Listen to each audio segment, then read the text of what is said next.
The Chicago Bulls are becoming one of the most disrespected teams in the NBA. Let's talk about it. Now, if you look at NBA.com and you look at their power rankings for entering the 2022-2023 season, where would you expect the Bulls to be? Now, last year the Bulls had the record of 46 and 36, making them the 12th best team in the NBA overall. And even last year they were riddled with injuries, COVID protocol. Um, Beginning of the season, Patrick Williams went down with an injury. Lonzo Ball went down with an injury. Alex Caruso went down with an injury later on. And then we had COVID protocol almost every other week. Yet we still managed to perform the way that we did. So you would think that NBA.com will have a little bit more respect towards the Chicago Bulls. Maybe put them outside of the top 10, maybe top 15. But no, they completely disrespected the Bulls and put them as the 17th overall team in the power rankings. Now, I'm going to read the preseason notes out to you because honestly, I didn't read the preseason notes. Didn't read them at all. I just saw the 17 and was disgusted. Let's see the teams that they have above them. The New Orleans Pelicans. Eh. Atlanta Hawks. I really don't feel like the Atlanta Hawks are better. Like, honestly, I don't feel like the Atlanta Hawks are better than the Chicago Bulls. They might have a bigger star in Trae Young than the Chicago Bulls do, but I don't feel like they are a better overall team than the Chicago Bulls, mostly because they lack defense at that guard position. Even though they did pick up DeJounte Murray, I still feel like people like Kevin Huerter, Trae Young, and others at that perimeter defense, they're not that great. The Minnesota Timberwolves, I can see why they have them above the Chicago Bulls because they have those twin towers down below and also an emerging Anthony Edwards who was lights out last year. They had the same record as the Bulls, but they were 100% healthy throughout the season last year. So that's a bit confusing. The Dallas Mavericks, obviously they have Luka. The Toronto Raptors, that's iffy. That's iffy. The Cleveland Cavaliers, I can see like the top. That's why I said leave them if they're not. I don't think they're a top 10 team overall. I don't think they're a top 10 team overall. That's why I said have them outside of the 10 seed, not the 10 seed, outside of the 10 spot. Maybe have them at like 12, 13, 14, 15 even. But to have them at 17, it just feels like it's disrespectful to me. Now, preseason notes. It's probably not good that Patrick Williams hasn't established himself as the obvious starting power forward. Okay. But it would be hard to argue with the choice to start Javonte Green given his preseason numbers. Now, Patrick Williams hasn't displayed any offensive ability at all these past 2 seasons, even because I'm recording this, we're like 3-4 games in now. He hasn't shown any type of offensive skill. But I feel like when we already have our big three in offense, we already have Zach LaVine, who's a bucket. We already have DeMar DeRozan, who's a bucket. We already have Vucevic, who's on and off, but he can be a bucket when he needs to, when it needs be. So looking at him for his offense, that's not why Patrick Williams is on the court for us. I see Patrick Williams being more of a defender, a 3 and D guy. He can hit a three when he needs to hit a three, and then he locks down on the defensive end, protects the interior. You can also throw him out there on the perimeter. That's what he's been showing this year so far in the games that I've seen. No offense, but he's a monster on the defensive end. Kind of like a Andre Roberson, but bigger, if that makes sense. So they were talking about the Javonte Green. The 29-year-old shot 20 for 28, including 6 for 9 from the three-point range. And the Bulls outscored their opponents by 27.4 points per 100 possessions in his 77 minutes on the floor. Nikola Vucevic also had a strong preseason, registering an effective field goal percentage of 77%, best among 113 players, and looking a little more actively defensively, which is true. Vucevic has been a monster on the defense this season so far.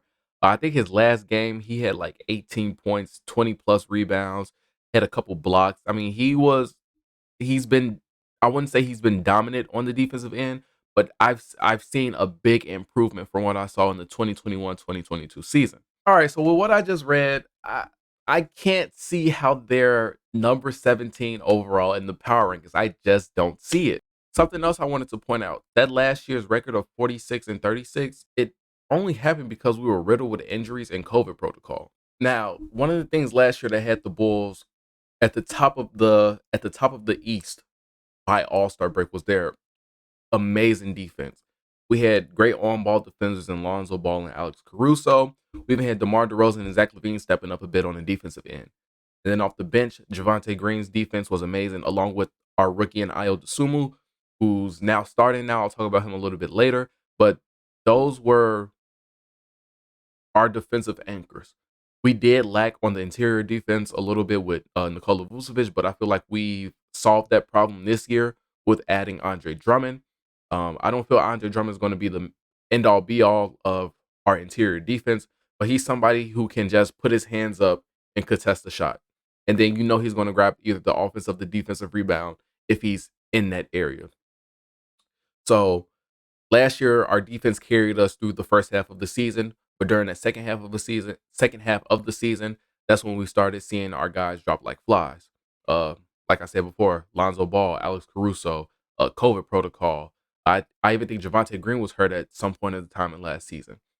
So if you look at us pre All Star break, the Bulls was fourth overall in the league with their defensive rating, having a 38-21 record, with their defensive rating being 111.4.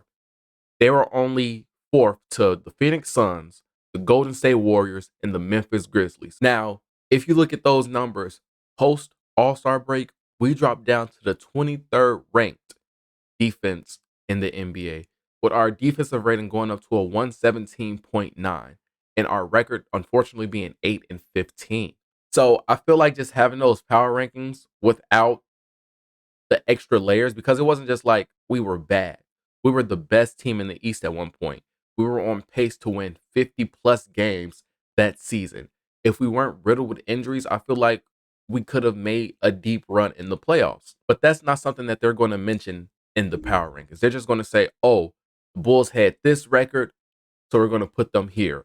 They're not going to take into the effect everything that happened last year, and they're not going to take into the fact all the improvements that are going to happen this upcoming season. And now, two of the improvements I want to mention, I feel like the Bulls did a great signing or had a great signing with signing Andre Drummond. The Bulls lacked on their interior defense last season with only having Nikola Vucevic as their main paint defender.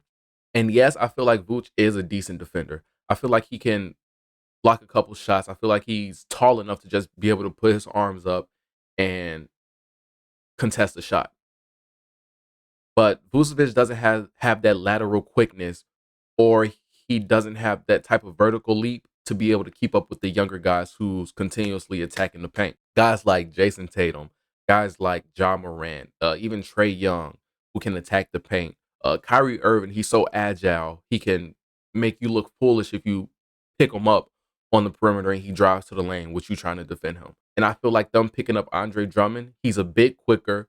He's more athletic than Vucevic. So that time where Vucevic is on the bench, Andre Drummond can come in and he can man that paint and he can make that defensive effort to kind of get the Bulls a little bit more momentum. And the second guy I want to talk about is our sophomore point guard, Ayo Dosunmu. Dosunmu came in last year. I mean, I feel like it was almost rigged that the Bulls got Dosunmu at the 38th pick. I mean, I personally didn't know a lot about him because I don't watch college ball, but I know he's an Illinois native. He played for U of I. You know, all the he I think he I don't know if he led them to a championship, or I don't know if he was like the player of the year, but he was known in the state of Illinois. So I would have thought he would have been known a little bit more worldwide. But that wasn't the case, and he fell to number 38, and we scooped him up, and it was a blessing for the Bulls to be able to get him so late in the second round. And he instantly made his presence known on the defensive end. And I feel like that's kind of the way he worked into his minutes. The injuries did help. The injury to Lonzo Ball did help, but I feel like his defense just gradually put him in the rotation a bit more. And then once he got those minutes, he took advantage of those minutes. He shot the ball beautifully last season. He was able to facilitate. I think his first actual start, he had a double-double. So we saw what he was capable. We saw what he was capable of, and now this year it's even more evident. I mean, he's not putting up monster numbers this season, but Starting off, he's averaging 13 points, uh, 5 rebounds, and 3 assists, shooting 52% from the field and 50% overall from three. I mean, I feel like you can ask for more from a fourth, fifth, sixth scoring option. He makes use of every single touch he gets. Every time Dosunmu touches the ball, he makes use of that possession. It is very rare to find a wasted possession when Ayo Dosunmu has control of the ball. Either he's setting up a play for either DeMar or Vucevic, because that's who they pair him on the court with most of the time. He's setting up a play for DeMar or Vucevic, or he's spot up on the wing or in the corner, ready to knock down that three, or he's able to drive and kick out or drive and finish.